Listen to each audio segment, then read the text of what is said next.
Ya, kita lanjutkan dialog. Kita juga sudah bergabung bersama dengan Mas Aryo Seno Bagaskoro dan juga Bang Zaki ya, juga sudah melalui Zoom, sudah tersambung melalui kita lagi masih proses. Dipersiapkan. Oke, tadi ada pertanyaan gantung dulu ke Kang Zainul untuk sebelum kita nanti ke Mas Seno ya. Kang Zainul, ini sebenarnya dari majunya Mbak Lulu ini dikatakan bahwa menguntungkan pasangan Tri Risma hari ini karena memecah suara dari Hovifah Indar Parawansa.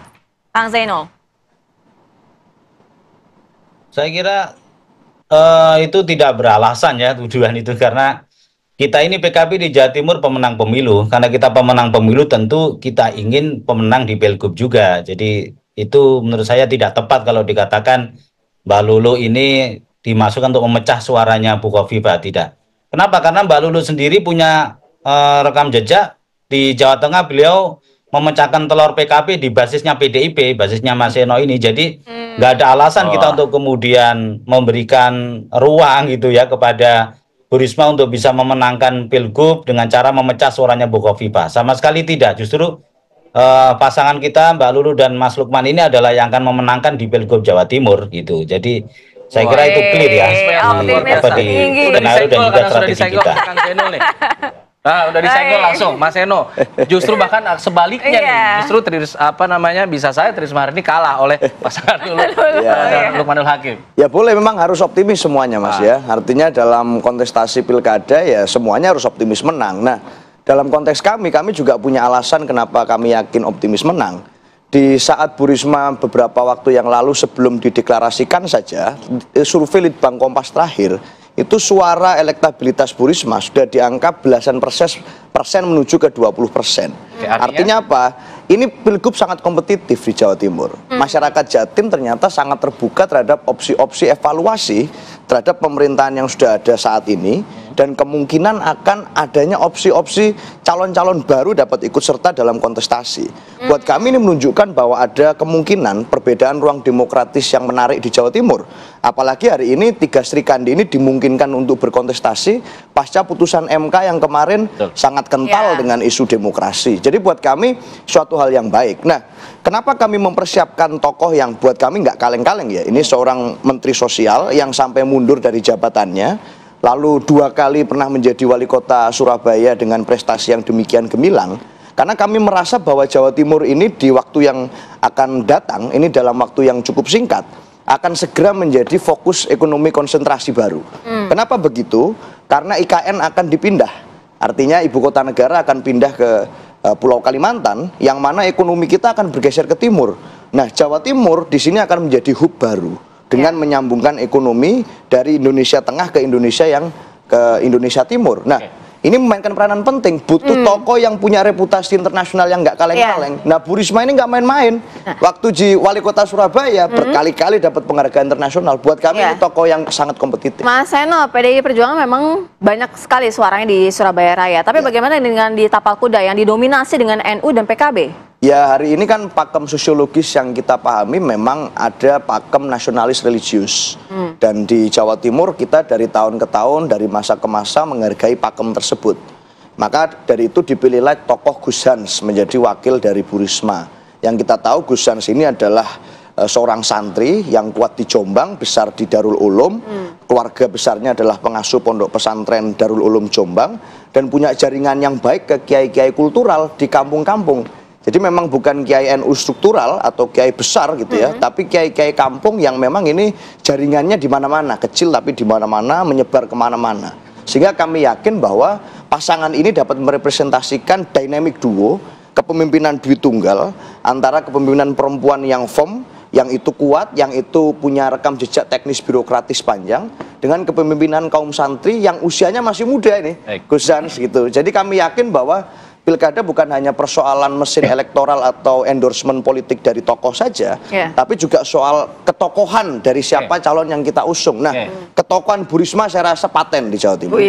Bicara masalah ketokohan, Pak Suko, kalau kita bicara masalah ketokohan, tadi disebutkan Bu Risma sudah mengenang Gus Han yang punya hubungan erat dengan kiai-kiai di grassroots begitu ya. Lalu kemudian PKB tadi mengatakan Mbak Lulu ini politisi senior yang sudah punya rekam jejak yang tinggi. Nah, kalau melihat ketokohan-ketokohan itu, apakah cukup untuk bisa menggoyang lah posisi dari Khofifah Indar Parawansa sebagai petahana? Ya, pertama kalau asumsinya kekuatan partai bekerja dengan serius, pastilah Kim plus posisi Bu Khofifah akan memenangkan situasi ini. Yang kedua harus kita lihat adalah kecairan sistem komunikasi politik kita. Kehadiran digital itu luar biasa ya. Sampai semalam saya 2 minggu terakhir sejak mereka mendaftar itu cukup bagus ya. Di Digital Presiden itu posisi Bu Khofifah itu 62 dan Bu Risma itu 64. Ini menarik ya. Nggak tahu nih, Seno itu mesti ngamuk ini kelihatannya. Mbak Lulu juga 43. Artinya apa? Posisi-posisinya relatif tinggi meskipun kemudian wakilnya masih didominasi oleh Mas Emil. Artinya pendekatan kultural, jaringan dia bisa diluruhkan. Saya kan belajar sama anak-anak muda itu ketika darurat macam-macam. Bagaimana kemudian media sosial bekerja luar biasa. Saya kira perangnya di situ. Tetapi apakah kemudian sentimennya positif, negatif, saya kira di ruang tidak saya sampaikan berapa posisinya. Mbak Lulu, saya kira kekuatannya pada jaringan partai politik itu. PKB itu kan daihat betul ya sejak dulu, sama dengan PDI, jadi taruhnya luar biasa. Nah, tinggal main skaknya nanti posisi menjaganya itu. Bahwa di Jawa Timur akan pertarungannya ketat, saya percaya. Tetapi ingat, Bu Khofifah sudah 5 tahun petahana, pasti memiliki jaringan relasi sosial yang cukup kuat lah. Kalau Bu Risma posisinya kayak kerinduan ulang ya, comeback ya semacam itu, dan dia dengan gagasan-gagasan otentiknya cukup handal. Mbak Lulu juga gitu sebetulnya, ketika di Dewan itu kan semua punya televisi, punya medsos itu kan tampil sekali betul. Jadi ini memang saya kira peluangnya nah, kalau menurut saya yang menjadi penting adalah pertarungan dia media sosial, tinggal kuatnya di mana. Nah, ini kan juga butuh Tetapi saya meyakini bahwa kekuatan bekerjanya partai politik pasti akan menentukan. Kemudian yang ketiga adalah posisi ini kan bersamaan dengan pilihan bupati dan wali kota. Nah, ini yang rumit seperti karena di Surabaya misalnya calon tunggal, wali kota pasti bingung karena didukung oleh PKB, sementara gubernurnya ikut Mbak Lulu. Pak Erik itu PDI, tetapi juga didukung oleh Nasdem atau Golkar yang juga mendukung Bu Khofifah. Jadi ada beberapa wilayah yang itu juga pasti membingungkan pemilih. Karena itu kuncinya adalah pada komunikasi politik, relasi politik masing-masing tokoh. Seberapa kuat pesona mereka di mereka. Saya kira 2 bulan ini akan berproses. Mas Suko, kalau mengenai komunikasi politik ini kan sudah waktunya juga singkat ya, kurang lebih 2 bulan. Artinya kalau petahana memang diunggulkan, sudah ada strategi dari awal sudah dikenal. Nah, tapi kalau misalnya lebih dari 30 juta suara ini untuk 2 pasangan lainnya itu ada kendala-kendala tidak? Atau ada kans besar juga sebenarnya untuk mengalahkan petahana? Ya, peluang selalu ada. Kalau Mas Zainul dan Mas Suro pasti menang gitu. Tapi kan tergantung dari pekerjaan dalam dua. Memang tidak cukup mudah jaringan itu dibongkar. Tetapi saya baru mencoba eksperimen apakah kehadiran medsos itu benar-benar membuka. Kalau ada konflik yang kuat, biasanya dia akan kuat sekali. Nanti tinggal games isunya yang muncul itu apa yang harus dikelola oleh masing-masing kandidat. Tetapi kalau lihat kajian Digital Presiden, memang ya ini masing-masing masih berkemungkinan. Jadi posisi Bu Khofifah, Bu Risma itu angkanya relatif sama, Mbak Lulu di bawahnya, karena Mbak Lulu juga diuntungkan oleh kehadiran secara nasional itu. Kalau rujukannya misalnya semua orang melek internet.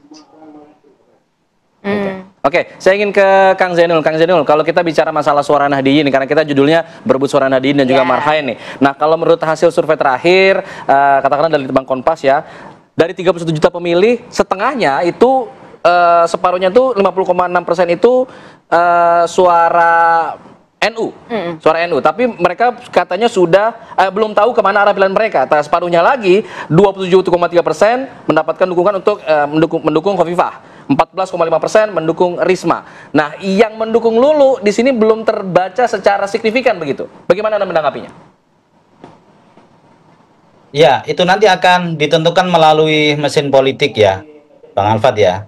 Mesin politik kita Ya. akan jalan secara masif dan juga secara terstruktur. Nanti kita punya, misalnya tadi saya sebutkan, kita punya 320 lebih anggota DPRD PKB se-Jawa Timur.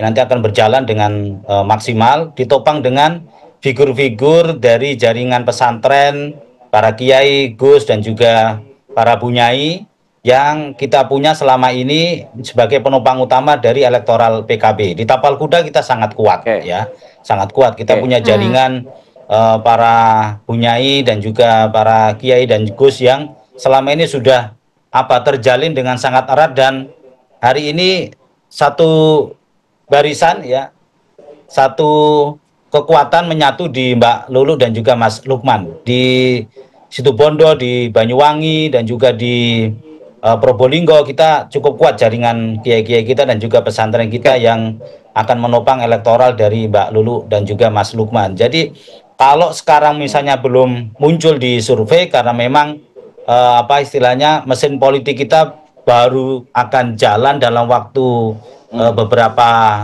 minggu ke depan ini, dan kalau sudah berjalan mesin itu secara masif, saya yakin dan optimis pasangan Mbak Lulu dan Mas Lukman akan bisa merangkak untuk bisa mengejar ketertinggalan dari survei yang sekarang sudah disampaikan ke publik ya. Saya optimis soal itu. Oke.